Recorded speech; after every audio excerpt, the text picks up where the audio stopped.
Alvin, there are many arguments that atheists use, I've talked to many of them, that seem to show that there is no such being that we call God. Let me give you some of them and see how you react. Start with the only minds we know are embodied within brains. There's no such thing as a disembodied mind. Well, we don't know that there's no such thing as a disembodied mind. All we know is that the minds we're acquainted with are to be found in brains.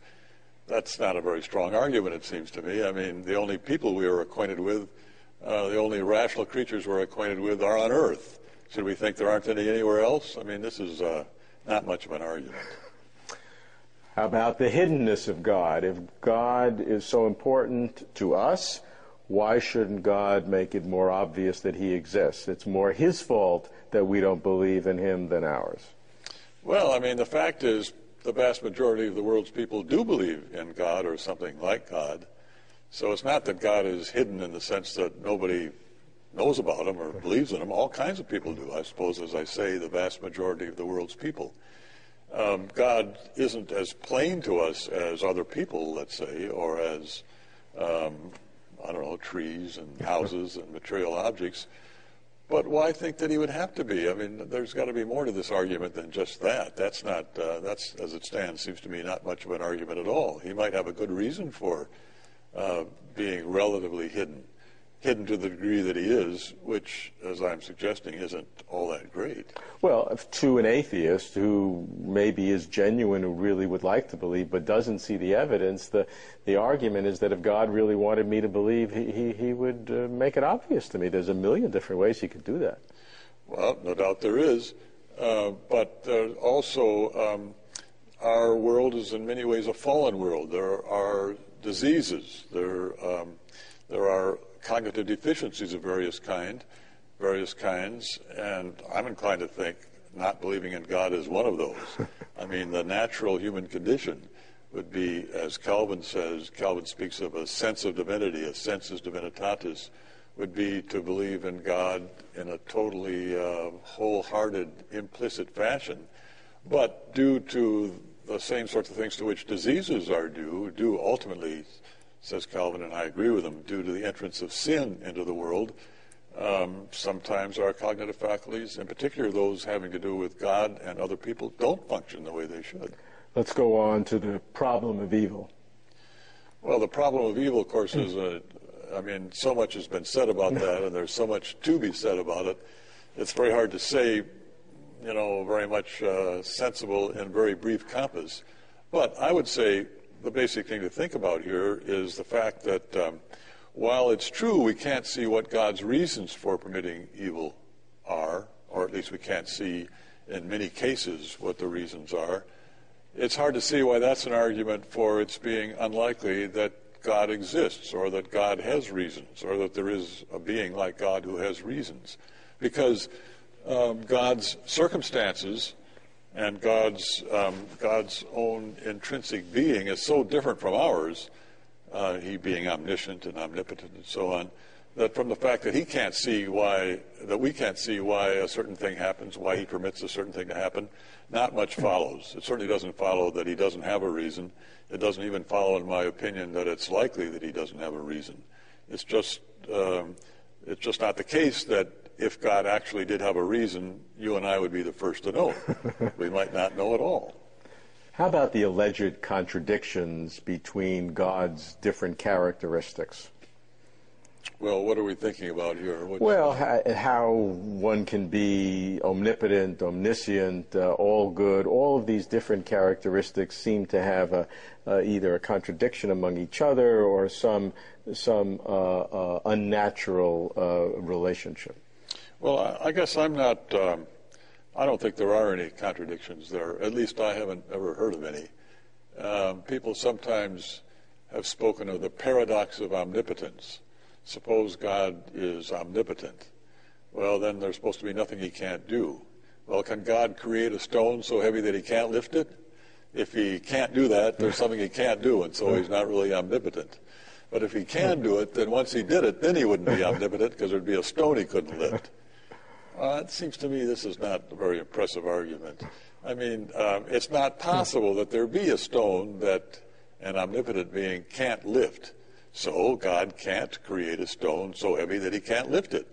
But that's not a problem, because to be omnipotent is not to be able to do just any old thing, create married bachelors, let's say, or create stones that an omnipotent being can't lift. It's to be able to do what's logically possible. Another similar argument, God can't be both omniscient and omnipotent, because if he's omniscient, then he can't change his mind. And if he can't change his mind, he's not omnipotent. Well, again, I don't think this is much of an argument. I mean, maybe he can't change his mind, but it doesn't follow from that that he's not omnipotent. Maybe it's not logically possible that his mind be changed. I mean, maybe it's not logically possible that he be wrong, and hence it's not logically possible that he change his mind in order to hold the true or right view. But that technically would make him less omnipotent than if he could. Well, only in the sense that if he could, then he could do something that's logically impossible. But omnipotence doesn't cover that. To say he's omnipotent is not to say that he can do what's logically impossible, but only what's logically possible. Other views that atheists would take would look at the physical universe and say, what does it look like? It's violent. It seems pointless, certainly physically. It's wasteful, all these comets and asteroids floating around.